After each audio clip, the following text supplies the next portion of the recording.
Upon its debut in 2004, Project Runway, a competition in which aspiring designers face off in the hopes of becoming the next big name in American fashion, was a critical and commercial smash.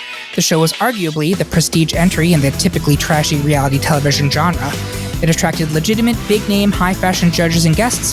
The finale shows at New York Fashion Week were the talk of the industry, and the show launched the careers of some of today's hottest fashion stars. While the show has struggled to maintain its cultural relevancy over the years, as a wise Teutonic woman once said, in fashion, one day you're in, the next you're out. In honor of the show's upcoming 20th season, the Great Pop Culture Debate wants to look back and see what garments remain in vogue as we determine the best Project Runway design. I was the server who waited on Tim Gunn and Andre during the romantic dinner at Red Lobster. I'm your host, Eric Resniak. Please help me welcome my panel for this episode, some of whom may spit at you, but it's only to mark their fabrics. Our first panelist knows how to make clothes. Whether or not he has any taste or talent, I don't know. It's Curtis Creekmore. They don't call me Crazy Crotch for nothing, Eric. I know, I've seen your nudes. Next, he might not be designing a gown for the Vice President McDonald's, but Lady Gary Jackson can turn a look. Oh, she is a crafty queen. Hello, Eric. She is a crafty queen. Now, Gary, you can cry, but you better cut and cry. Carissa Kloss, it's last looks behind the scenes at New York Fashion Week. The zipper has just popped in the finale look for your collection. What are you going to do? Eric, you know me. I'm going to make it work. That's right, Carissa. Do it.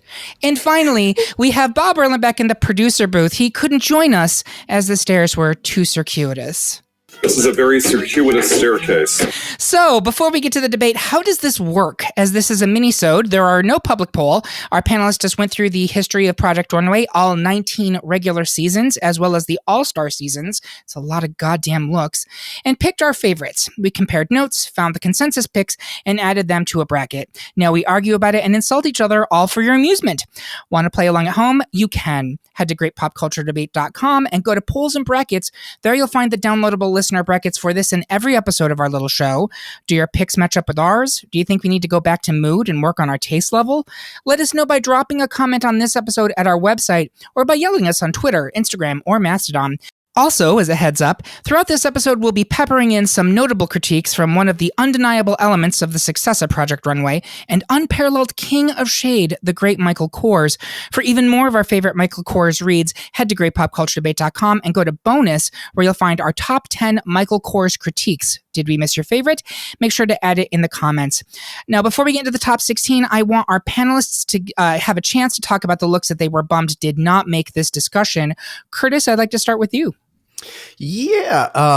One of the first looks that I was really sad didn't make it was Irina's newspaper look. It's season 6, episode 5. It was an unconventional materials challenge, and she made this beautiful, it was like a cross between a gown and a coat, and made totally out of newspaper. And the thing that really, anytime there's an unconventional materials challenge, if you can make me think that wasn't an unconventional material, I'm sold. And even though it looked like it was made out of a print, like a fabric print that was newspaper, it was beautiful. Loved it so much. Loved the ruching on the shoulders. Amazing. I also really enjoyed Anya's ocean-inspired finale runway gown from the season 9 finale. The jewel tones were so beautiful. It looked so pretty. I really especially loved the deep green that she used at the top. And everything that she had down the runway just looked very, ocean inspired or like island inspired. I thought a really well put together runway, but that was my favorite look from that collection. And then the season 16, episode 10, also an unconventional runway of Ayana, where she used the materials from the construction site, and she made that gown with I don't even know what to call it, but it's that orange netting shit that they keep people like, they block off roads with it, and she made a gown out of it, and it was just fantastic. So beautiful. And again, you could kind of tell that it was an unconventional material, but that one was just impressive. Yeah, she knew how to manipulate the materials in a way to make it, I don't want to say replicate fabric, because that's almost making it kind of cheapening, but it looked like something that you could actually like not just buy off a rack. It was couture, right? But she had a gift for that. And you also mentioned Ayana, Yeah, and both. Anya, like my God, that woman knows how to pick a print and how to drape a garment. So thank you. Those are some great picks. Gary, talk to me about the look that you were sad didn't make it. The look that I have, I picked one, and it is from my good old boy, Ken Lawrence on All-Stars season. Not only did Ken just bring the drama, but his attention to the female figure was just impeccable. But this particular look was his cape gown look. It was like a maroon color with these black, just these stripes, just the material. Like every time I look at that picture, I just want to touch it because I don't know what it is, but it is gorgeous. And the open back, it's just so sexy. And he exudes this, and that the model and the arms, the volume within the capes itself. I think that was the missed opportunity for this episode, but Miss Ken, that look will always go down as one of my favorite All-Stars look. It was very luxurious and very dramatic in all the best ways. So great pick. Thank you. Carissa, talk to me about your picks. Yeah, so I have a few. The first one that I chose is a Michael Knight look, and I have 3 words for you. Pam motherfucking Grier. It was the movie inspired, the hot pink shorts with like the halter top thing, and his model was so badass. It was just such kind of like a lady power moment on the runway. Like there's no way. Also, a matching short set is always going to get me. So there's that. And then the two other looks that I picked, both what they do have in common is that they're super emotional runways. So one is Justin LeBlanc's pipette dress from his finale collection. He's deaf, and he specifically made a dress out of a material that would make a tinkling sound while it walked down the runway. And it's such an emotional moment, and it was such a beautiful like just moment. As far as silhouettes go, it was fine. It was beautiful, but it's more about the moment on the runway. And the other one is, I can't believe this is not on the bracket, because this is the one look that walked the runway in Project Runway history and made me cry. And it's from the Rainway, and it is Sean Kelly's look where he sewed the dye from Drit's packets into the dress so that as the rain was falling, it turned from white to kind of like an ombre yellow down to red at the bottom look. And it's just like, it was a gamble and it paid off. It was such a moment when it walked, and just absolutely beautiful. And like, you cross your fingers and you hope, and it really worked out. And I can't believe we're not talking about this more, but that's one of my favorite things. I think that one only missed it because that episode has 2 iconic looks that came from it. Yes, and having 2 from the same episode probably would have been overkill. But I agree that like that is one of those most memorable looks in the history of this show. Yeah. Just was up there with another very memorable And look. as a standalone look, it's not as strong as other things, but as a moment, it's probably one of the biggest Project Runway's ever had. So yeah. Agreed. So for me, I had a few. Alexandria and Dom's Coney Island Blue Domo monster look from season 12. I thought it was whimsical and silly, but still very fashion and very kind of street style in a way that I thought you could wear it to a rave, you could wear it to a kindergartner's birthday party, and you're still going to fit right in. I loved it. And then from season 19, it was very hard to pick only one from the reigning current winner, Chantal Lacayo, but her flower power suit that she made was beautifully tailored. She took a print that could have been really challenging and just nailed it. But honestly, like there were 4 or 5 Chantal looks that I could have put on here because my God, what an amazing designer she is. So with that out of the way, panelists, let's gather around and let's caucus. It's time to get on to these debates. Make it work. First up, the panel is evenly split between Christian Siriano and Chris March's couture collaboration from season 4's Avant-Garde Challenge and Coral Castillo's season 19 final look with the headdress. I will explain why eliminating Christian in round 1 would land us in haute water with listeners. Curtis, how's your headdress? Curtis, you can go first. This one's gonna get ugly, folks. Just like that dress. I'm kidding. I don't think the Chris's dress is outright ugly. I get that it's couture and it's meant to be high fashion, and high fashion is avant-garde. But my problem is that it looks so unwieldy. Like she's having to counterbalance her whole body just to keep it from falling over.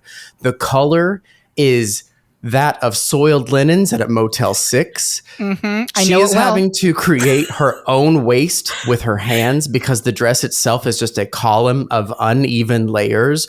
The couture gown gives me college student work, where Coral's look gives me Fashion Week runway. It is chic and sophisticated. It has pops of bright color paired with black and multiple different textures, which I really love. I love how the layers of tulle on this one allow for varying levels of light to penetrate it. So you get different levels of black. I love the shape of it. I love that it's cinched with two belts that give her a defined waist, as well as that peekaboo cutout on the side. I love the asymmetric headdress that doesn't look overly heavy, but still makes a statement. This to me is an absolutely stunning look that I think you could see on any red carpet event, and it fits in. So here's the first thing I want to say.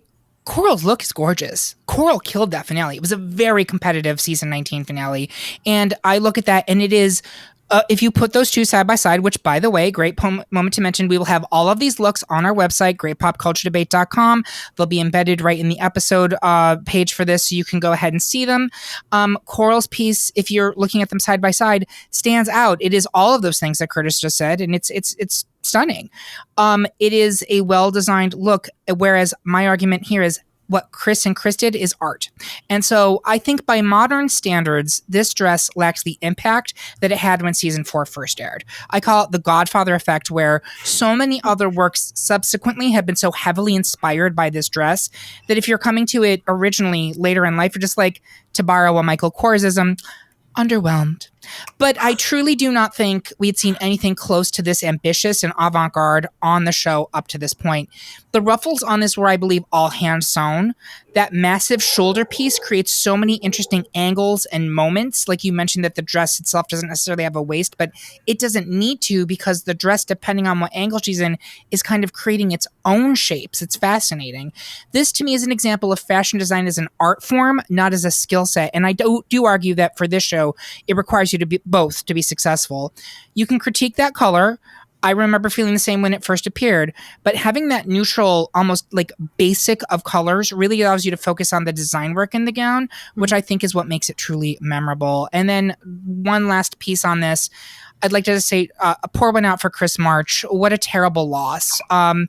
We've actually lost a bunch of designers from this show, and I'll just briefly mention, in addition to Chris March, Michael Knight from season 3, who we mentioned before, has passed. Wendy Pepper from season 1 has passed, and I didn't realize this until today. Kuin Kosaki from season 10 also has died. It's really tragic that these are all fairly young people. But bottom line, that's where I'm staying. I understand Curtis's argument. On, like, if you had to pick one of them to wear, you're going to wear Coral's piece because it's gorgeous, it's striking, it is a Fashion Week moment. But Chris and Chris's piece, I think, is a critical moment in Project Runway history, and it set the bar for so many other people. Carissa, where are you on this one? I'm with Christian and Chris. It will become apparent, I think, / hope, as we go through this episode, that I am a Christian Siriano stan. I fucking love this man. And I also really loved Chris March, and he's the one who's no longer with us that makes me the most sad. And I agree with Eric. It was art. It was groundbreaking when it happened. I remember seeing it in real time and just gasping because we had not seen anything like this before. And full, like, disclosure, going back through the looks, like, as a Christian Siriano stan who follows him, I have his dress book. Like, I love him. the stuff he made on the show, not that great. Like, it's just nothing is all that standout. And this was the most standout of his contributions to the show. But I also think in the same breath that we can say he is the most successful contestant who has ever been on the show. So I think him not being represented beyond this initial round is a travesty. And I think, I'm all over the place this episode. I'll just say that. But there's no way that this look doesn't move forward. And a lot of that for me, and a lot of that is because of the two people who made it. Gary, where are you on this one? Oh, I agree with Curtis. Oh, I feel like I'm going to go to hell. No, that's okay. I like just going back and like looking at it again. I think I hated it more. Like, I hate it more now. I love this. Oh, I love it. It is just, it does something to my eyes. Like, I just don't like looking at it. I think I agree with what you guys are saying about like it being ahead of its time and just like the art of it. And it will, and it has paved the way for the newcomers now. But just comparing it to other things now, I just cannot get over that color. I understand like the concept. They did well, and I agree with you, Carissa, that it is not Christian's best work, especially his stuff now. But I'm with Curtis. I love that you're with Curtis. I love that you hate it. That's if everybody on this podcast agreed all the time, it would be a very boring show to listen to. So, Curtis, are you sticking with Coral here? Yeah, it's just, oh God, it looks so, it's like dowdy and yes. That's okay. I'm sticking with Coral. You're sticking with it. So that means we have a tie, and we do not have seeds this episode, which means we go to the rotating tiebreaker. And guess who gets to break the first tie? It's me. So, sorry, Curtis and Gary. I know you hate my guts. I'm fine with it. Talk to my mother. I'm fine too. Yes. So we will be pushing forward Christian and Christian into round 2. Before we move along, I would like to check in with Michael Kors, our fashion correspondent for this episode. Michael Kors, who do you think the girl is who's wearing the Christian/Chris look? MC Hammer meets vampire pregnant witch. Thank you, Michael. That was very insightful. So I do have a question, Eric. Yes. And you may not know because I don't like. I love Michael Kors. I've watched that isms video multiple times. One of them that he says is a tornado of toilet paper or something along those lines. Is that this look that he was talking about? I don't think so. Okay. All the judges loved this look. It won that episode, by the way.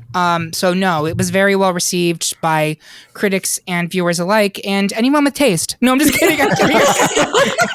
Curtis, a boy can dream, huh? Because it looks That's like right. toilet paper rolls. I would just like to remind you, Gary, that when you get a tiebreaker, it doesn't have to be the one that you actually want. It could just be to fuck Eric over. It I'd like absolutely to could. It remind absolutely you. could. And on You're that tacky note, and I hate you. on that note, let's not squeeze the Charmin. Let's move on. Next, 3/4 of the panel is currently waving in approval for Leanne Marshall's opening look from the season 5 finale. But Gary thinks that Aaron Robertson's paper doll look from the season 15 unconventional challenge is a cut above. Gary, structure your argument so that Aaron advances. Carissa, explain why Leanne should easily surge ahead in this fashion flap. And I'm going to have Gary go first. Well, first, shout out to Erin being a mass art alum. Yeah. Love walking and seeing her picture in the window. But so what I love about this particular piece is, one, I'm a big fan of unconventional because it makes like you have to be on it. But it was made out of metal. The color, like this daisy yellow color on the model itself was gorgeous. It's like so beautiful. But I'm kind of like, Erin to me is just kooky, and she was really like going with her gut. And the little paper, what was it, like little flower appliques that were made like leather and metal. Yep. And how it just beautifully covered the chest piece and that mesh. I just think it was just like constructed so well and just obviously unconventional, but it just really put Erin on like my radar of like absolutely was like fell in love with her, and she won that episode. So just her way of thinking, I think that alone, that color is bold, is whimsical. And that's why we should move forward with Erin. Yeah, and I will say, shout out to Erin.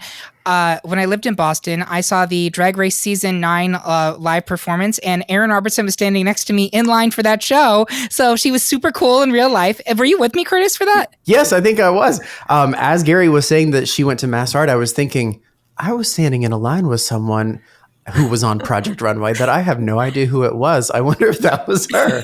It was her. She was super nice, and that was quite a time. So anyway, there you go. Carissa, talk to us about Leanne Marshall. Oh man, I've had some Project Runway designers spotting. Every time I go to New York, I find one in the wild, and it's like amazing.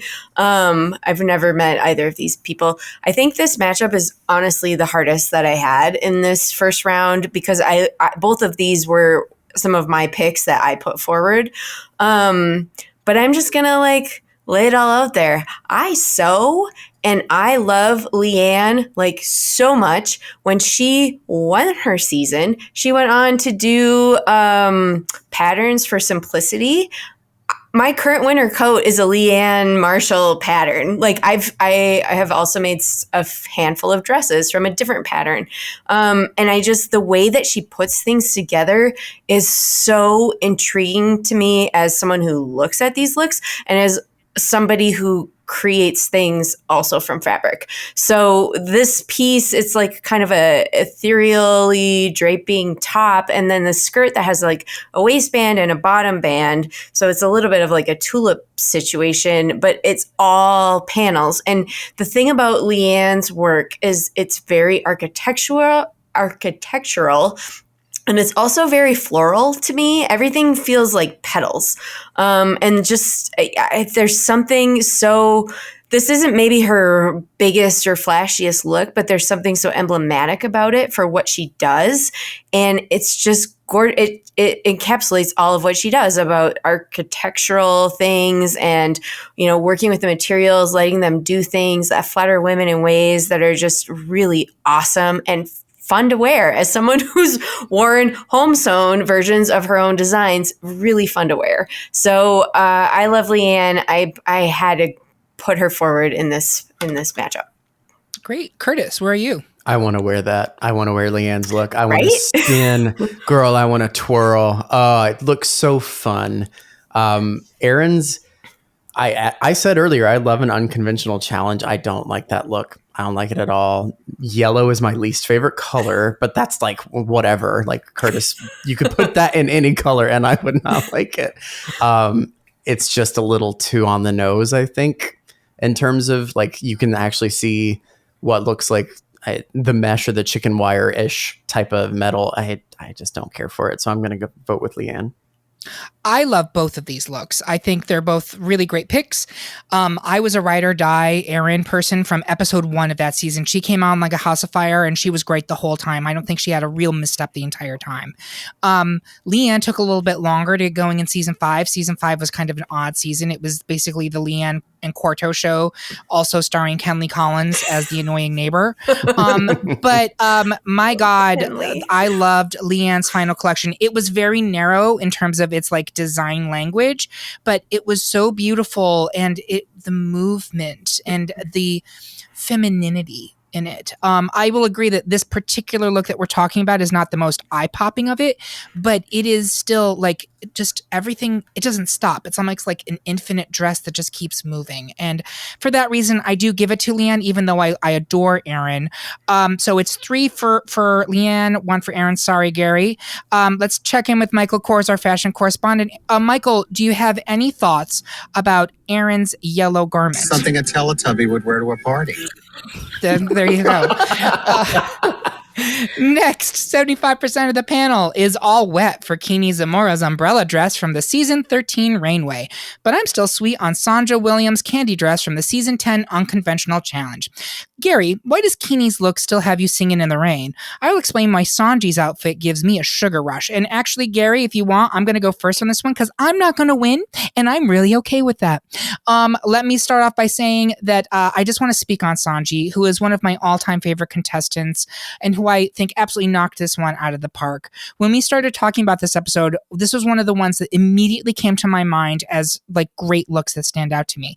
Is it primarily candy glued to a garment shell? Yes. Yes, it is.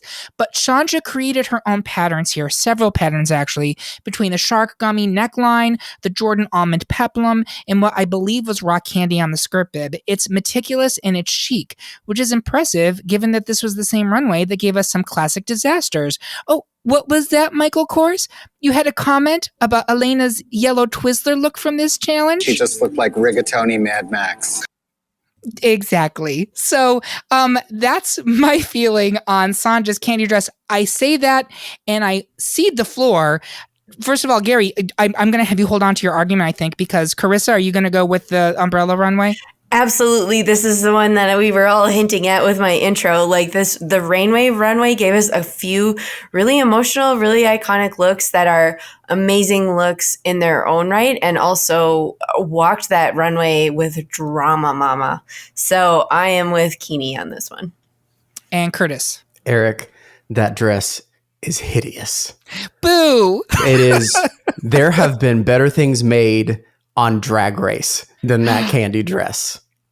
On the candy dress episode, even the candy ball. Alaska. I would say both Alaska and Roxy Andrews. Mm-hmm. Those were better than what I'm looking at right there. That is, oof. I liked it. Gary, and I assume you're sticking with the umbrella. Absolutely. But let's get back to that. It looks like a pamper. Like that is, again, visually to my eyes, I'm like, oh, it upsets me. Well, Donald Trump would be fully into it. That's all I have to say. He would. So, he would. yeah. But so who came first, Rihanna or Kenny? Because that dress is stunning. Rihanna came first. For sure. Stunning. What did I write for this one? Just the volume. Let's just start from the base. Oh, the way Kenny used the base of the umbrella to create the waistline was sick, amazing. The latex, the diamond looked like the Matrix latex with the gloves and the hat, and it just exudes like control me. Yes, you want me to drown in your water? Absolutely, I got it.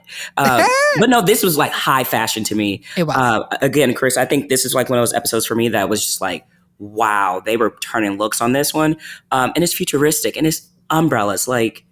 I think this is probably one of the first times I was like truly stunned from this show, and just the creativity and a thought and execution from Kenny. Yeah, it's great. And I would point out that this was, I would argue, during the real slump of Project Runway. This was when it had fallen off the radar. It moved over to Lifetime like 7 years ago. Nobody was watching it.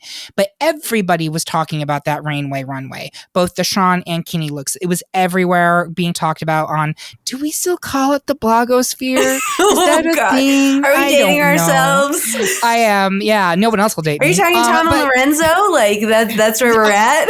Yes, very Tom and Lorenzo, exactly. Which was originally Project Run Gay. That was literally the name of their blog originally. Yes, it was.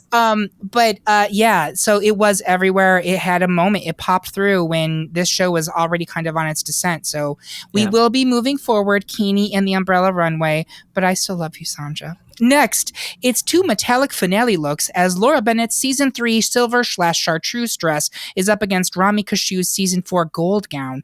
Gary, explain why you think Rami's dress still has the Midas touch. Curtis, explain why Laura's silver garment should take the top of the podium for this matchup. I'm going to have Curtis go first. I struggled with this one because both gowns are beautiful. I gave the edge to Laura for a few different reasons, but the main one being the use of that chartreuse belt in the metallic looking fabric. It gives such an interesting depth to what could be an otherwise simple garment, though the beading does elevate it as well. It feels like just the right amount of beading, and it stops at the appropriate place to let the fabric really sing. It looks like silk. I'm not exactly sure what that is, but it's a beautiful gown. Rami's look strikes me as a little bit dowdy. It almost looks like a cross between the 1920s and the 1720s. It's very Guinevere Goes to the Speakeasy. Honestly, I'm into that. The hairstyling is one of the main detriments to me, which is so sad. I'm not totally sure what I would have done instead, but it almost looks helmet-like because it's so close to her head, which then makes everything else just look like armor. So I'm going to go with Laura's gown.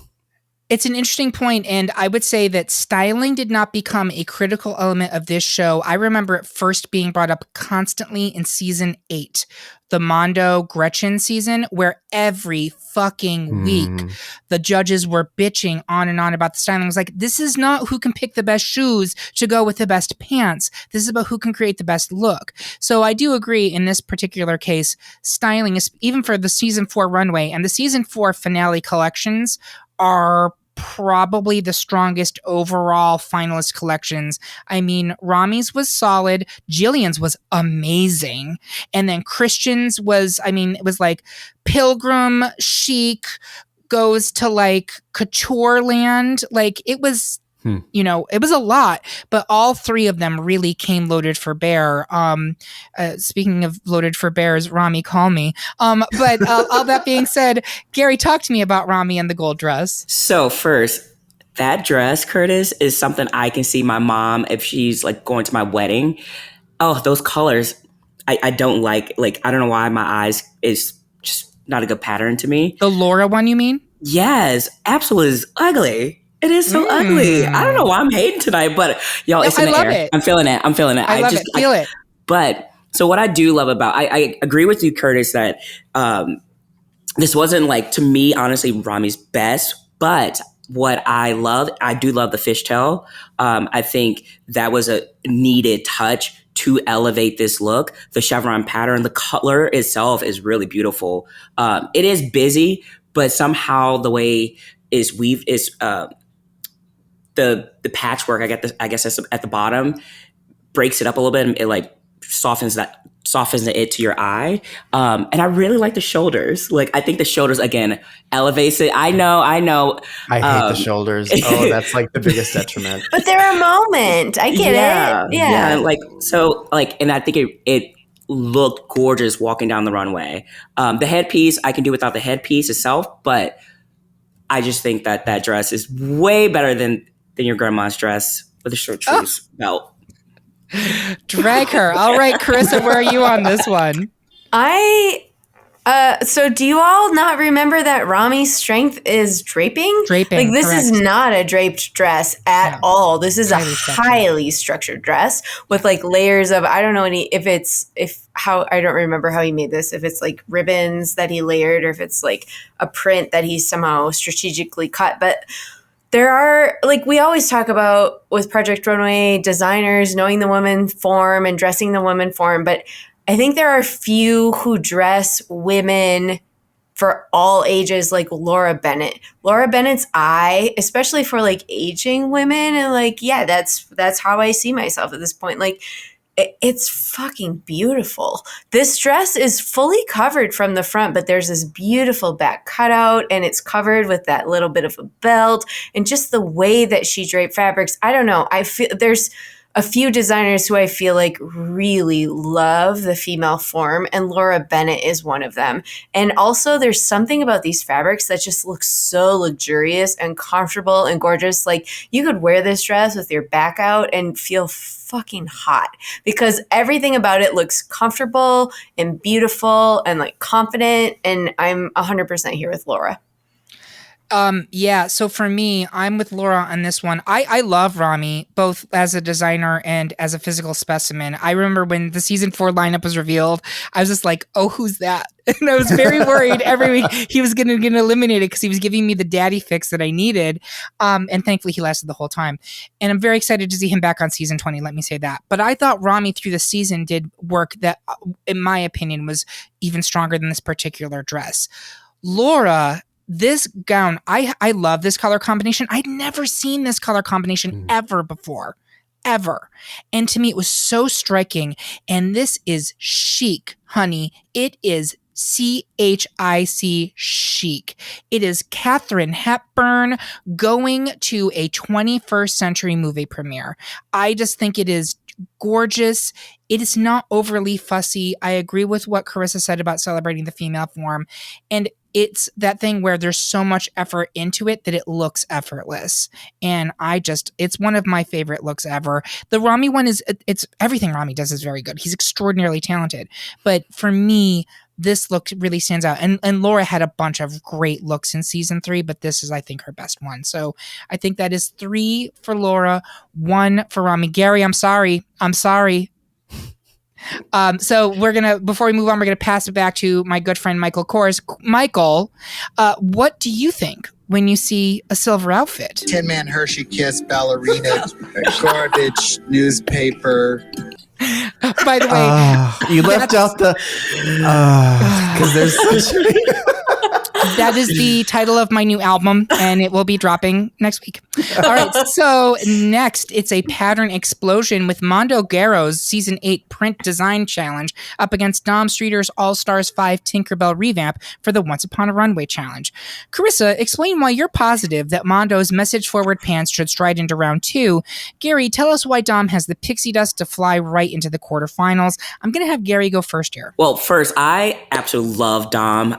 Again, someone who's kooky, and her ability to create her own patterns and like through fabrics is top notch. What I love about this one is like just from the pants. I just said like it's a black and white like this. The pattern itself, it shouldn't work, but it does. And the jacket is what actually stood out the most to me, and it was the back, how it is pleated in the way it's pleated, and like kind of like the wings.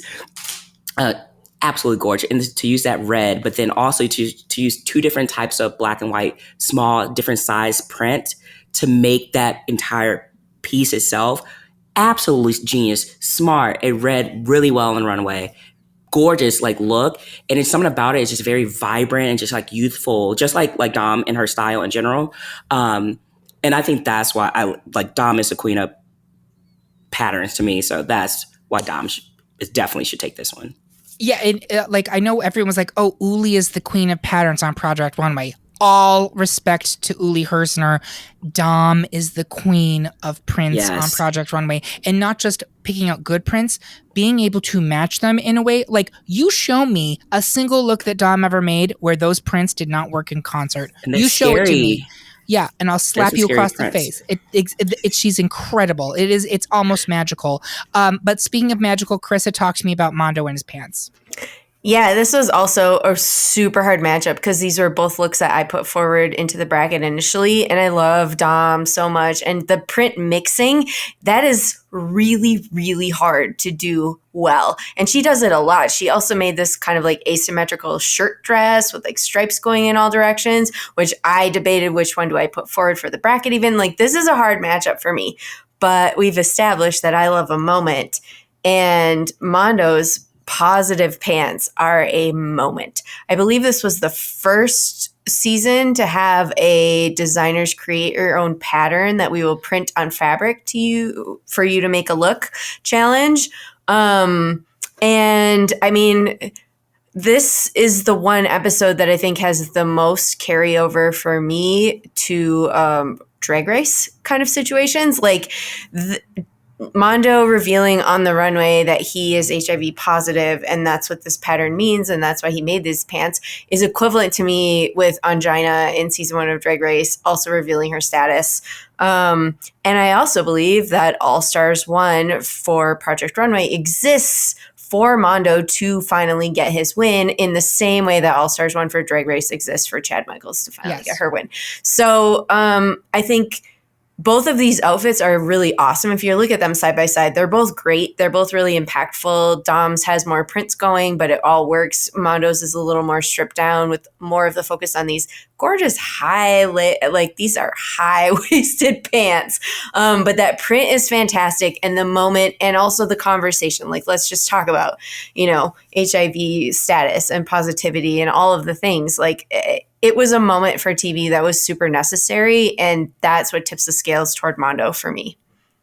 One thing to mention, the season 8 finale, it's Gretchen versus Mondo was the final 2. And apparently what ended up happening was that deliberation went on for hours and got very ugly.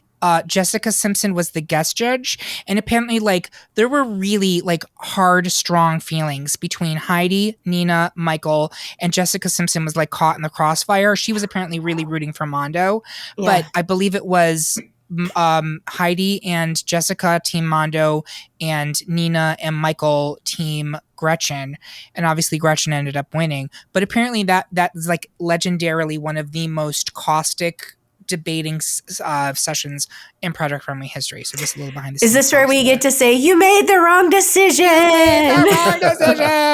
But actually not, because we got a whole second season of Mondo and Mondo looks. Exactly. Curtis, where are you on this one? I bet the producers walked out and they were like, stop talking. We will do an all-stars and he will win. Just stop talking. Pants on the Runway.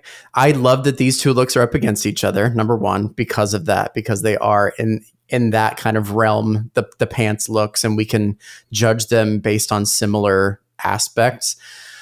I also come down on the side of Mondo's pants. Mostly, I mean, they're both beautiful looks. I appreciate both of what they bring. I love that they're both patterns and they're like competing, but also in concert, like you said, Eric. Like these are both fantastic looks. I'm gonna go with Mondo's pants because they mean more. Yeah, and it's kind of is it a better look because it has a story behind it? I don't know. But here's the thing.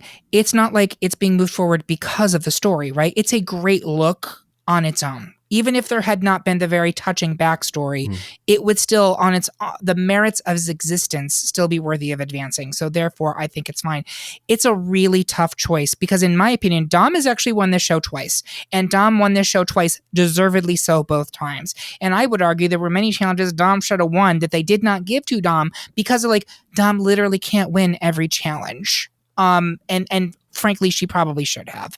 But I do think that in this particular matchup with these two outfits, I give it to Mondo, even though I think Dom is the more exciting designer overall. So I'm sorry, Gary. Do you hate me? All right, baby. Jeez, that is 0 for 3, Gary. I know, but those pants are everything. They are everything. Speaking of pants, let's hand it over to Michael Kors. Michael, what do you think about a tight pant? The crotch is just every woman's nightmare. Yeah, but I would argue that it depends on what's hidden in that crotch, Michael, as you well know. So next, and it's funny that Curtis mentioned I like that these two things paired up together. Most of the rest of these matchups paired up where they're very like things, and this was not intentional. It just kind of happened by the luck of the draw. Here comes the bride, two of them actually, as we have a wedding dress Watusi between Austin Scarlett's All-Stars 1 bridal look and Edmund Newton's season 14 card dress. Gary, lick the envelope and RSVP Edmund for round 2. Curtis, explain why if we like Austin's dress, we ought to put a ring on it. And I'm going to have Curtis go first.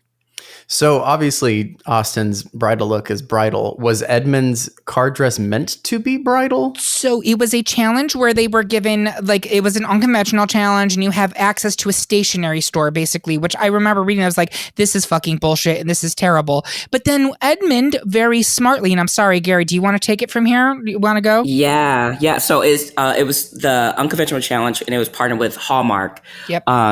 And it wasn't intentionally, he doesn't do this style, but he made this. So it's a perfect matchup, Eric, just seeing them side by side, obviously because Edmund's going to win it. But yeah, that was kind of the quick backstory. But you go ahead, Curtis. Tell me why this ugly wedding gown should win.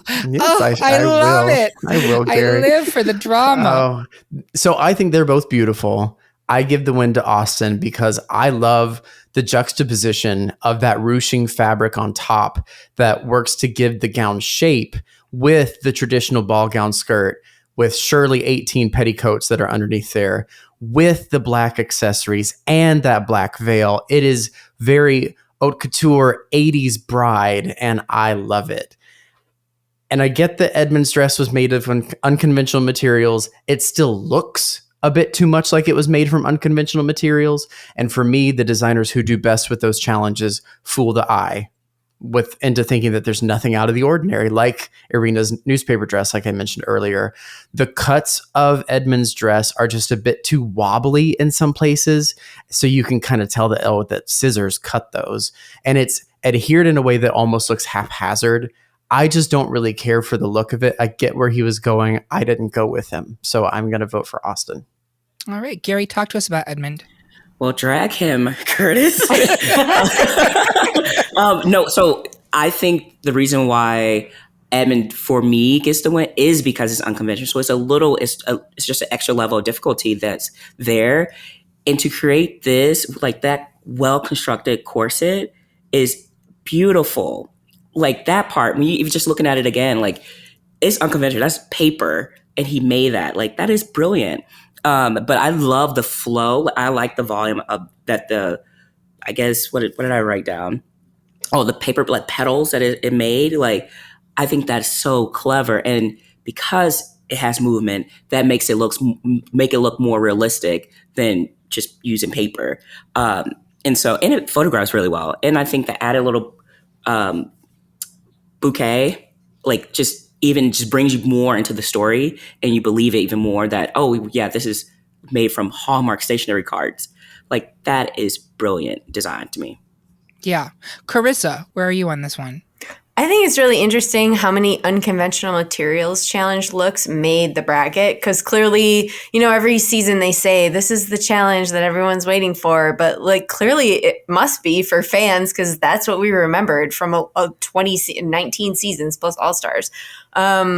But I have to give it to Austin here. I think both of these looks are great, and I love the paper bouquet for Edmonds that really like sets the full moment for it. But I think I'm just extrapolating, and like Austin Scarlett is an amazing bridal designer. Mm-hmm. This is not even close to the best work that he's done since the show.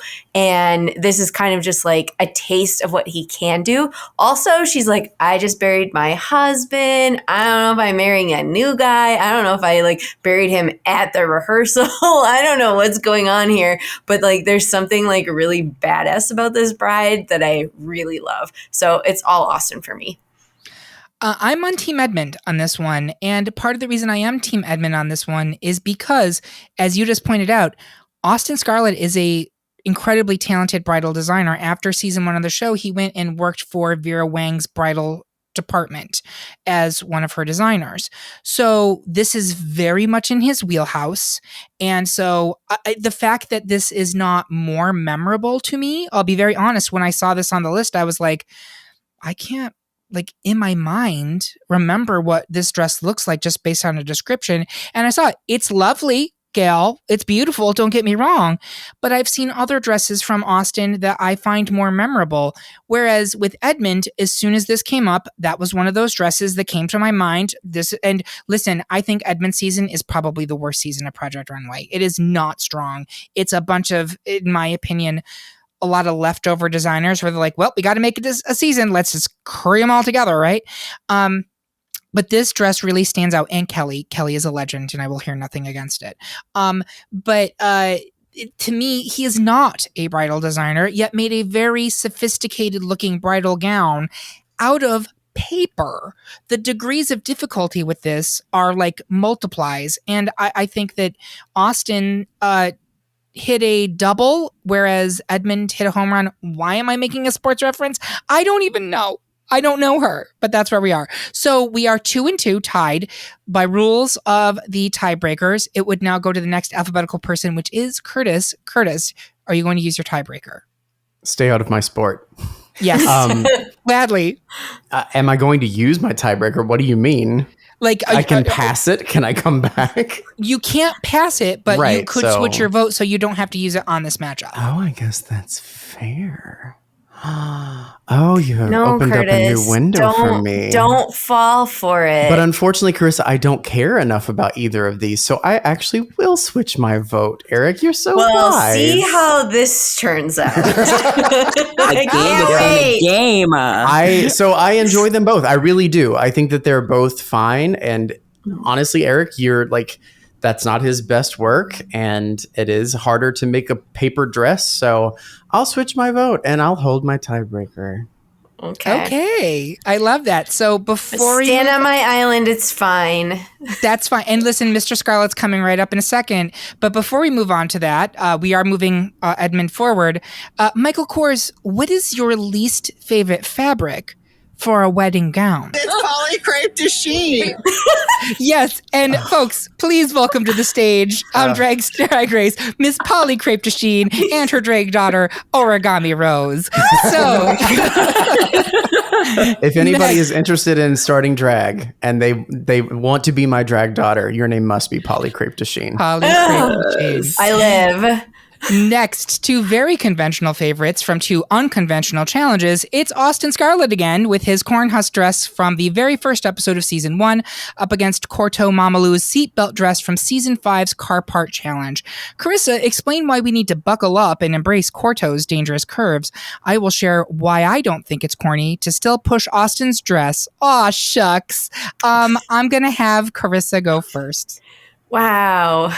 Thanks Wasn't that for a the good pun. one? Yeah, it was really terrible. Terrible. I'm semi-dead still. Boo. So part of my voting in this mashup is because I figured Austin Scarlett would be moving forward with the wedding dress. So I definitely went with Corto here. But I think looking at these looks side by side, like Corto's is the look that you would want to wear. It is unconventional, but it is polished as shit. Like there's no... What are the complaints here? The silhouette's amazing. She looks like a bad bitch. Like the collar and then also the sleeve length plus like the way that there's a strap bind around the bottom. Like it's very well done. It does not seem like it came from an unconventional materials challenge versus the other ones that are much more easy for us to clock. So I'm here with Corto. I also think that she is another designer who did amazing stuff for the female body her whole season.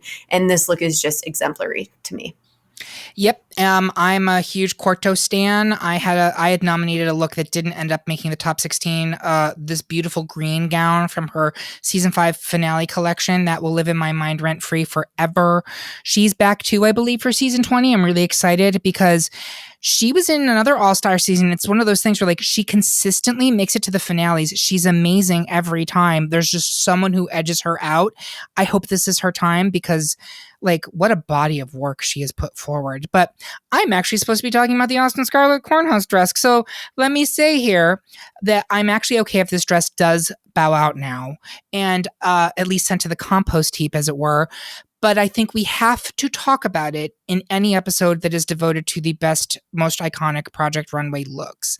Because this one, it's episode 1 of the entire series. It showed viewers the possibilities that Project Runway possessed.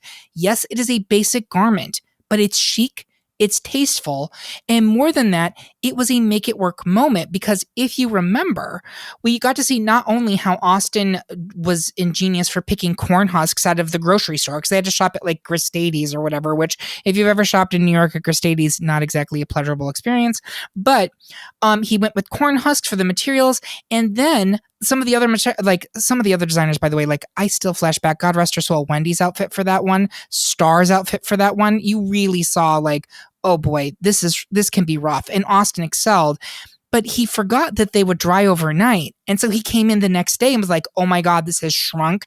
And now like the whole thing that I've come up with is not going to work. And he had to like redo it on the spot, and it worked. It sung, and it was thrilling. It was exhilarating to watch for viewers. You're like, okay, wow, fashion design can actually be really compelling. Without the cornhusk dress, do we even have Project Runway? Imagine like a basic regular first episode where it's like, make a cocktail party dress using prints from, Diane von Furstenberg. Who cares? We love Diane von Furstenberg. But like this was a capital M moment. That's all my argument is. Between the two looks, there's no question. 100% Corto's seatbelt look. That is luxurious, honey. But the history of Project Runway dictates that I at least stump for Austin. Where are you on this one, Curtis? Oh God, I'm voting for Austin because I think Corto's look is so heavy. It looks so heavy. And it kind of looks like a bathrobe to me. It's structured. Do you know what's funny, Curtis?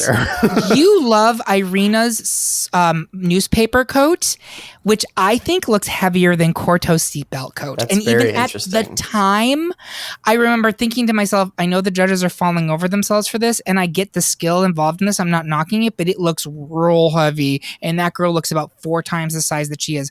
Corto's, that model is a slight little model, but I don't think it just looks like 80s, I'm going to the mall on my oversized t-shirt realness, and I'm always here for that moment. I don't know. There's just With something no that pants, I don't oversized care. t-shirt. I don't care I'm for always it. here for no pants. Let me say that. So, okay, that's fine. You're not here for it. So you're sticking with Austin. Yeah. Okay. Where are you, Gary? Oh, I actually appreciate what you said, Eric, for Austin and just like the significant impact that it did have. But I am Quarto. Absolutely. That is stunning. It is beautiful. I might switch my vote to Corto, Do it. Do Go it. for it. which means you get to save your tiebreaker for a future round. Yeah, that's fine. I think it was important to Fantastic. have Austin here in round 1, but I don't think it makes sense for it to be in the Elite Eight. So we will be moving Corto's seatbelt dress onto round 2. Before we move on, Michael Kors, I made a garment inspired by grocery store rotisserie chickens. What was your favorite part of it? Feathered asses. Yes. Wow, we cherry picked these, didn't we? We really did. I hope you're enjoying it. Finally, in round 1, the panel is evenly split between 2 new Bravo designs, with the avant-garde design by Chastity Serial / Prage Jean-Baptiste from season 19 up against Sebastian Gray's cutout dress from season 17. Carissa, splatter your praise on Chastity and Prage's avant-garde extravaganza. Curtis, explain why you can see right through any arguments against Sebastian's couture cutouts. I'll have Curtis go first. This is a very strong matchup. I think these are 2 amazing, elegant looks. They both have beautiful aspects about them, and I think they both also have some low points. They're both avant-garde, though one leans much further in that direction. I ended up giving the win to Sebastian's look, but I could honestly be swayed. Sebastian's look is very oceanic. She looks as though she came tangled in seaweed, and while that sounds like a read, he made it glamorous. It's beautiful. I love the cutouts. I realize that I am not the type of person who could ever wear something like this and get away with it, especially since you can see her undergarment through it. But I think that's part of what makes the look so interesting. We see sheer looks on the runway and red carpets all the time, so that is not a problem for me. I love the delicateness of all of the individual strips. I love that even though this dress is literally strips of fabric, it still lends a shape to the wearer. And I could honestly take or leave the necklace. I'm thinking that it was meant to evoke gills so that she looks even more mermaid-like. But overall, I really enjoy the look. The avant-garde duo look is striking. It's interesting. It's cool. It's otherworldly in its shape. The model's bone structure also really plays an interesting, I'm taking Carissa's argument, but I like it. I'm impressed, but I'm still going to give it to Sebastian. All right, Carissa? Yeah, so I really love this Chastity Prage look. And this was another one I put forward into the bracket. And while I was doing it, it was from season 19, episode 7. I was like, is this recency bias that I like this so much? Is it because I just saw it?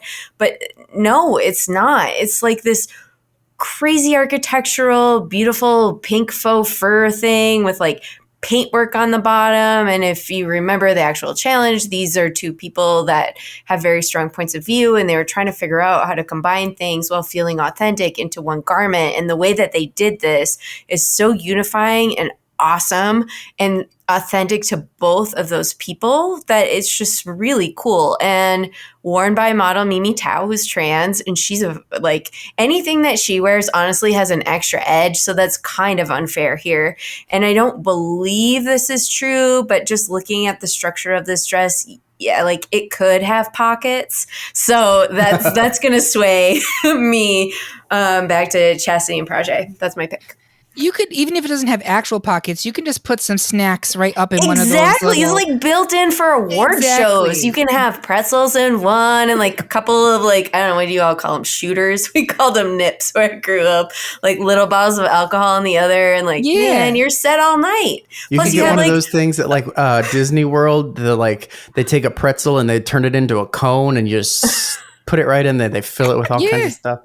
Exactly. I don't know. This just has like a built-in radius of how close people can get to you too. Yes. So that seems primo for parties. to me. Very like COVID aware, like stay away from my personal bubble. Yeah. We love to see it. We love to see it. Where are you on this, Gary? Oh, waistline wear.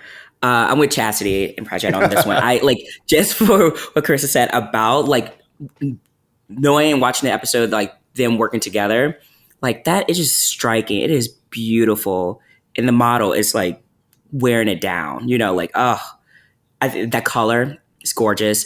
The texture gorgeous, but I don't know what it is, but the waist area, like just that structure is. I don't know. It just really gets me, and I love that. I love that part. One of my favorite looks as well. I think I initially voted for Christian here, and I think they're both Sebastian. really good looks. So I don't know why I keep calling him Christian for Sebastian, but the fact that I can't remember his name is a problem. Let's put that out there. I will also say that if you're listening to this and you stopped watching Project Runway years ago and you're only thinking about like seasons 1 through like 9 or whatever, there is really tremendous work being done on that show in current seasons. And frankly, I think there's actually much more interesting design work happening now because the bar has continually been raised. Like, no slight at all to Jay from season 1. I still think his final collection is incredible. But like, remember when everyone lost their minds over the Chrysler Building dress and we're like, oh my God, it's so ingenious. That would not even place in the top in modern Project Runway. It's too simple. They're now executing things at an extraordinarily high level, like this Sebastian dress, like this Chastity Project dress. I think I might have been swayed over to the Chastity Project style side just because it is audacious and it is a real slap you in the face moment with fashion. Sebastian's is much more understated and it's not simple. It's anything but simple. It's very futuristic. It's very sleek. I watch it now and I get like, this is such a weird reference, but like Andor Mon Mothma vibes. Like this is something that someone would wear on Coruscant and be very well appointed. But I think in terms of like moments on the show, I think the Chastity Project one is a bigger moment. So I'm sorry, Curtis. I think we're putting that one forward. That's fine. I have no idea what you just said, but that's okay. That's great. So before we end, I do want to bring it to Michael Kors. As Curtis mentioned, there's a lot of sheer outfits on the runway nowadays. Michael, how do you feel about fully sheer dresses? You're a mess just standing.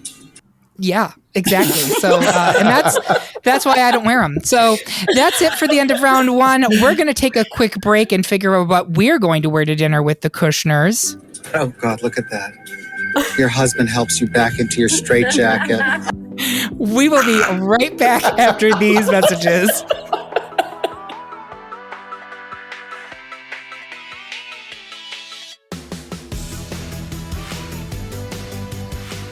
Hey listeners, it's Bob from the Great Pop Culture Debate. We hope you're enjoying this episode and that you're yelling back at your speakers telling us how wrong we are. Did you know that there's a much better way to tell us how you feel? Come kiki with our panelists on Discord. Our patrons at the $10 level get access to our exclusive Discord server where you can share your thoughts about our decisions or just gab with our group about everything pop culture. It's like participating in your own episode of RuPaul's Drag Race Untucked. We have something for everyone to talk about, including reality TV, comics, news, nostalgia, and so much more. So if you love spirited debate and fabulous people, become a Patreon supporter today and join in on the conversation. And we're back for round 2 of our Best Project Runway Design debate. Before we get into the Elite 8, I want our panelists to share their social media and also let us know what you're working on. Curtis? You can find me on Twitter or Instagram or some other things at Curtitch, Curtitch. And God, I guess I'm working on my garden. That's about it. Yeah, I'm a boring person. And also on this here podcast as a producer. So thank you for that, yes. Curtis. Gary, where can people follow you and what are you working on? Well, you can follow me on IG at Gary Music Man J. And working on this body yaddy yaddy. No, I'm doing a lot of sports stuff. For flag football and some football and kickball and dodgeball. Come on, So, Butch Queen. I know, Yes, right? All right. And Carissa, what are your socials? What are you working on? You can find me on all socials at Carissa Kloss. As I mentioned before, I am sewing and I'm currently fully in my creating my Katharine Hepburn trouser fantasy.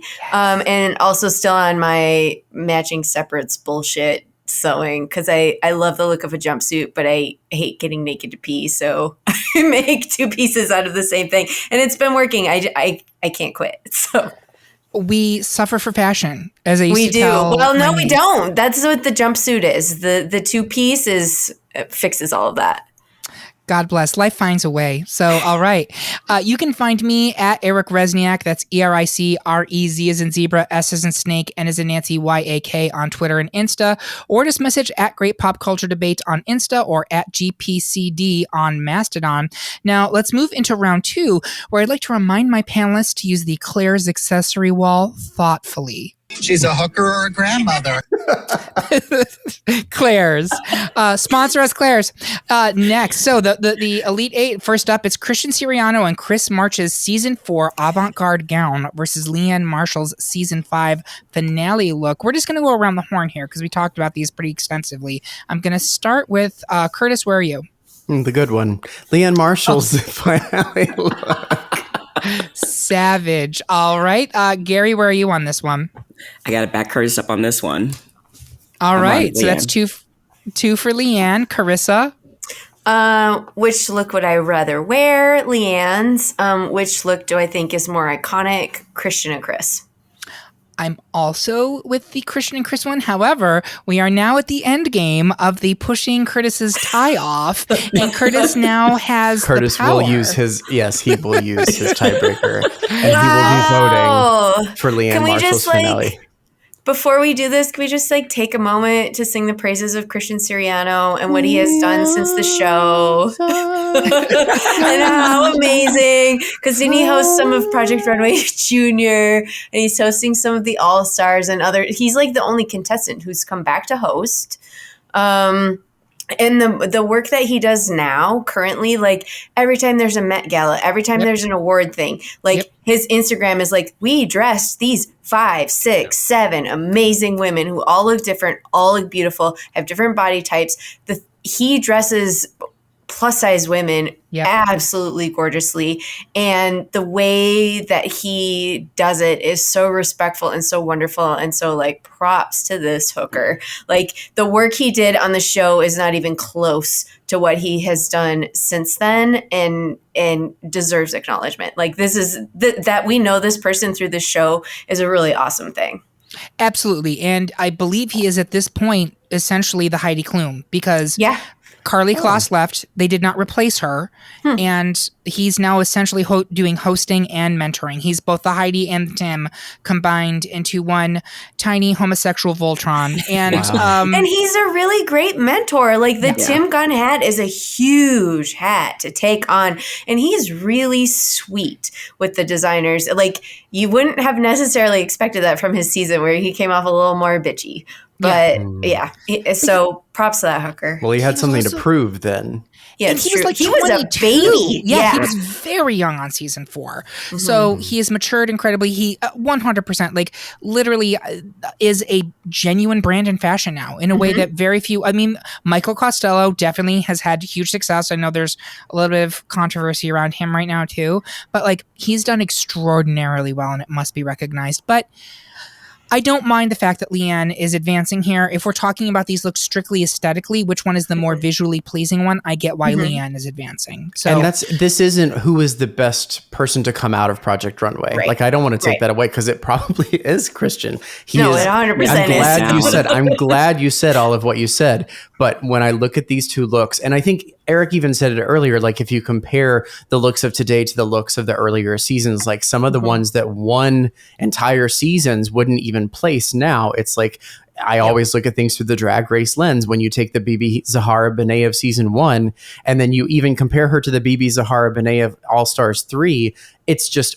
things have evolved. Fashion is in a different place because of Christian Siriano and the people who came before. The looks are in a different place. They're better. They're elevated. But to me, when I look at these two looks, one is polished, refined, and beautiful, and the other one was less than that. That was They're both That architectural. was so nice. That was as very nice as This I one's get. a lot more That wearable. is And literally it's- as nice as I can be. Exactly. Thank you, Curtis. It's very sweet of you. All right, so we will advance Leanne into the final four. Next, it's Kini Zamora's umbrella dress up against Laura Bennett's silver chartreuse season 3 finale look. Again, around the horn, we'll start. Carissa, where are you?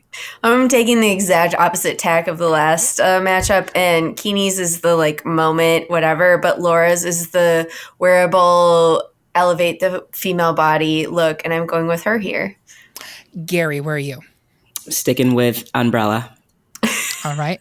And Curtis? I think Carissa and I need to open some sort of store together because it'll be called Opposites Attract. Paul Abdul will be your first client. The umbrella Step dress. forward. Oh, Jesus. Do we have to do the dance? Keeney's dress Only is if you're an animated cat. DJ amazing. Scat Cat, thank you very much. He had a name. The umbrella dress is so alien but chic. It's latex is challenging to work with, and Keeney was able to make the upper portion of that fit perfectly, while also the umbrella section being just that stark shape contrast. It's giving me Shania Twain, man, I feel like an alien realness. It is amazing. And I argued for Laura's dress earlier. So honestly, I would be happy either way. Like, whatever. They're both stunning, but in different ways. I'm voting for the umbrella dress. I think initially I had Laura advancing here, but I don't think I had Keeney in the running at this point. I think I voted for something else, but I think I'm going to vote for Keeney because it's a moment. It's a capital M moment dress. I love Laura's dress. It's beautiful. Carissa is not having it. She's No, had I'm not, because I also think that Keeney's look is lower than Sean's look with the dye packets from this runway. Like I think it's the second successful look of the. So anyway, it's fine. You're welcome to your wrong opinion. I'm going to check in with Tim Gunn for a second. Why is there so much consternation? That's what I have to say about that. No one's consternated. I'm great. So I believe that is 3 for Keeney. Keeney will advance to the final 4. Next, it is Mondo Guerra's print pants from season 8 up against Edmund Newton's card wedding dress from season 14. Gary, which one wins? You know what? I'm gonna go with the pants. Honestly the story behind it, but the pants itself stands alone by itself. The color is beautiful. That high waist is gorgeous. Love Edmonds, but there's no match there for real. Pants on the runway. Carissa. Pants on the runway. You said it. I'm with Mondo. Curtis. Same, pants on the runway. Oh my God, we actually had one unanimous decision in this entire episode. It only took us one. 3 rounds. Just one unanimous decision. Thank you, God, aka Heidi Klum. Lastly, in Elite 8, in the Elite 8 round, is Cordo Momolo's seatbelt dress from season 5 versus Chastity Serial and Prajé Jean Baptiste's season 19 avant-garde look. Curtis, where are you? Oh, man. I'm going to go with the avant-garde look. I think the seatbelt dress just looks so...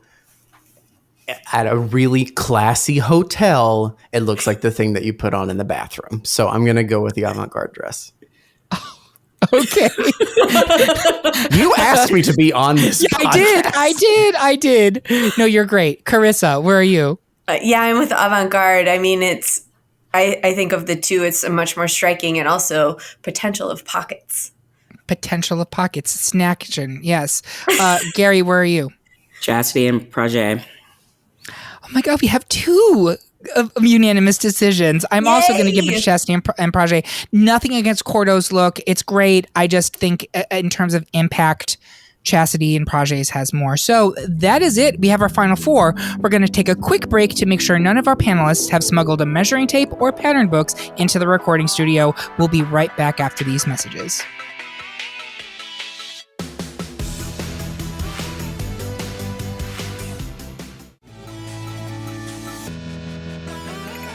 And we are back with the final four of our Project Runway design debate. During the break, Zach Posen joined the panel, and literally nobody cared. At this point in the show, I like to take a step back and see if the final four matches up with what I figured. We have Leanne Marshall's Season 5 finale dress versus Kini Zamoro's umbrella dress, Mondo Guerra's Season 8 print pant versus Season 19 Chastity and Prajay Avant-Garde. This is absolutely not the final four I would have picked, and I don't think I had any of these in my final four, so maybe Mondo's, but that's about it. We're going to jump right in with Leanne versus Kini. I'm going to start with Carissa. Where are you? I'm with Leanne. I think Kini's is maybe more of a moment on the runway, but Leanne, I'm all over the place this episode, but Leanne's look is much more wearable, and the architecture of it, and also like as someone who has sewn her designs, there's something really thoughtful about the way that she does things. So Leanne for me. Gary, where are you on? Oh, I'm the opposite. The fact that it's art. Like, it is so gorgeous. And just going back to what Curtis said about like just the latex part of it and just the movement of it, I'm with Umbrella. Okay, Curtis? I don't know. This one's hard because they could not be more different. No. Those are like polar opposite looks. I'm leaning toward Leanne because both looks are amazing. Leanne's is beautiful and whimsical in a way, and honestly, that model, like that is the perfect model for that look. Like she is perfect there in the picture that we have. Please do go look at the what is it called? The deck that I put together with all of these looks because it's really helpful. I'm gonna go with Leanne.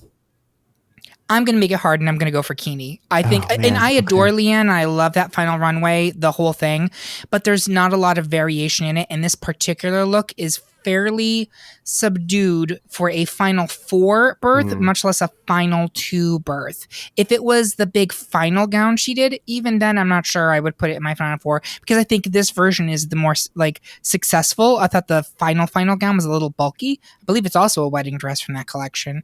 But I think Kini's stands on its own and is a moment. It is dramatic. It is very memorable. And it is a Project Runway moment. It's one of those designs that you always think of when you think of Project Runway. So I believe now it would be Gary's turn as tiebreaker. Gary, the power is in your hands. Yes. I hate this for me. Well, a little part is because I think I did have Umbrella going into my final two. So selfishly, but also looks dusted on its own. So I'm going Kini. Okay. With that being said, I adore Leanne Marshall. And you mentioned something about the models, Curtis, and I do want to point out that this show has gotten a lot less about the model drama, and that makes me sad because there was some hilarious stuff in the early seasons regarding the models. Remember when they would have like walk-offs and it would be shocking, and like even Tim would get in on digging, like, oh my god, that model with the Gumby legs, like. Remember when they had a whole separate like an Untucked that was like the models backstage, like a 30-minute episode? Yes. Yeah. That was good living. All right. So all that being said, Kini advances to final two. And then it is Mondo Guerra from season 8 in his print pants versus season 19. This is just terrible to get out. Chastity and Prajay's avant-garde look. I did it. Okay. I'm going to start with Curtis. Where are you on this one? God, it's people who are listening to this. It's so challenging because it is literally like go to the grocery store and go to the fruit section and then argue about which is best, and don't taste them. Don't you dare taste them. Just look at them. Man, I love Mondo, and I love the story. I love everything that went into those pants. The avant-garde dress is also really beautiful, but there's something that's just a little bit off about it to me. I don't know if it's maybe the fact that she, like the shoulders, there's just like a non-existent shoulder. So it's very severe. Maybe that was by design. And then also, and again, y'all are going to think that I'm the meanest person ever. The fabric that they chose for the upper portion looks like a bathroom mat to me. Yeah. I think it was an unconventional material challenge. Oh, was it? I think, It was yeah. unconventional and avant-garde, or they just avant-garde. Yeah. went? No, Okay. I think it was unconventional crossed with avant-garde. It's Okay, fully like a heavyweight faux fur On board. situation. Avant-garde dress. Okay. That's hard to do. Oh, it is. I mean, both of these are hard to do because you have to remember that print that Mondo used for the pants, he made it there. He designed it. He put it on his whatever those HP Smart Pad, whatever, and printed on the brother sewing fabric woo-woo. And Could you imagine know, how long Yeah. that took at that time? Yay! He's figuring out scale and repeat. Like I just, the skill level there. No, Anyway, don't stop ask it. me where Stop I go. it. I Eric. made up my mind, and now I don't want to have to make it up again. You're convincing me the other way. Well, Gary, I'm going to have you chime in first. Where are you on this one? I, again, love the pants, but the fact that they both had to work together and bring their individuality to that, to create that art to me, I'm going with Chasten and Prajay. Carissa, where are you on this one? I'm 1,000% with Mondo. It's a moment. It's a print. Like he created the fabric. I guess like Prajay painted some of the fabric that they used in the look, but like Mondo created this whole print, like picked the substrate that it showed up and he's like, awesome. This scale is working for me. Like if you've never tried to do that, the level, I mean, I don't know. I'm sure anything. All of these levels are complicated, but I just feel like Mondo gets extra. Plus there's the moment on the runway. Plus like it's a conversation piece, if nothing else. Like let's talk about positivity. Let's talk about, status. Like I feel like it really opened the conversation in the mainstream. So it's Mondo all the way. This is one of the most memorable looks this show has ever created for me, and there's no way it doesn't make it to the final two. And I'm also with Mondo, and it is a capital M moment, just like Keeney's is a capital M moment. Chastity and Prajay's is a really good work. It's very well executed, high level of difficulty. It is couture. I'm sure someone listening to this is like, it's not couture. It wasn't happened in the couture region of France. Otherwise it's sparkling hand sewing. Exactly, right? Thank you. But it is avant-garde. It is pushing the envelope. It's all of those things. It's amazing. But it's not a capital M moment the way that Mondo's pants are a capital M moment. And again, it's not just because of what happened. It was also the design itself. And I feel like he banged out that top in like 30 seconds. It was like two stitches and a prayer, but it still worked and it looked terrific. Yep. Yeah, so that's 2 and 2. Carissa, you get the final I tiebreaker. finally get to do it. I've never gotten to do this on the podcast ever. Yay. Mondo goes to the final two. Take that. I love it. It all worked out in the end. So we have a final two of Keeney Zamora's umbrella dress versus Mondo Guerra's print pants. We're going to start with Gary. Where are you on this? Keeney, all day. All right. Keeney for you. Carissa, where are you? I'm with Mondo all the way. And Curtis, where are you? We haven't even really talked about the little cute bolero jacket that he made. Right. I'm with Mondo's pants. It's a three-piece. It's a three-piece that it's an amazing look. You all almost had me switch my vote in the last round because a print is not only hard to do because it's hard to make. It's hardest to make. But also, if you look at this picture, he has sewn it in a way that the line of the plus sign, the vertical line of the plus sign goes basically down her femur. It is perfection. It could not have been made better than that. And that is, I don't know. Like that, I'm not a sewer. Carissa is, but that seems like it would be very difficult to do. So it is really hard. And he got like 6 yards and you can't fuck that up. Like this is what pants take a good 3. This woman's tall is probably 3.5 yards. Like he doesn't, if you cut one leg wrong, you're fucked. So yeah, the skill level here in all aspects, tip it for me.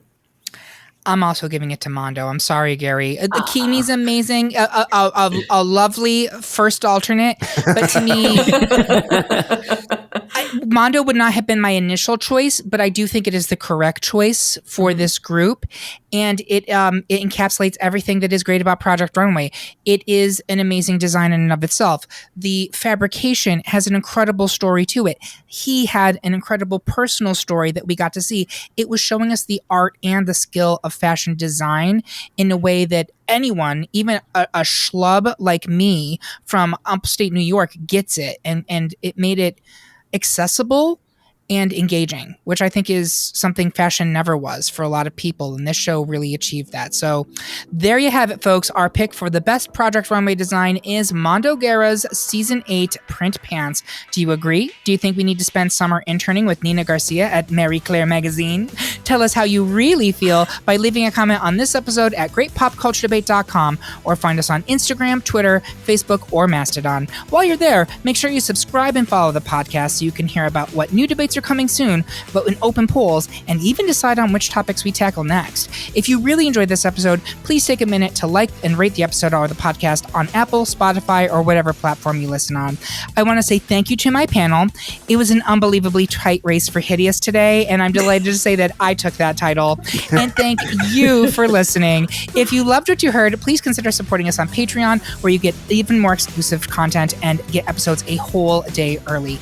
We hope you have a good one, and remember, everyone is entitled to their wrong opinions. Lighten up, it's just fashion.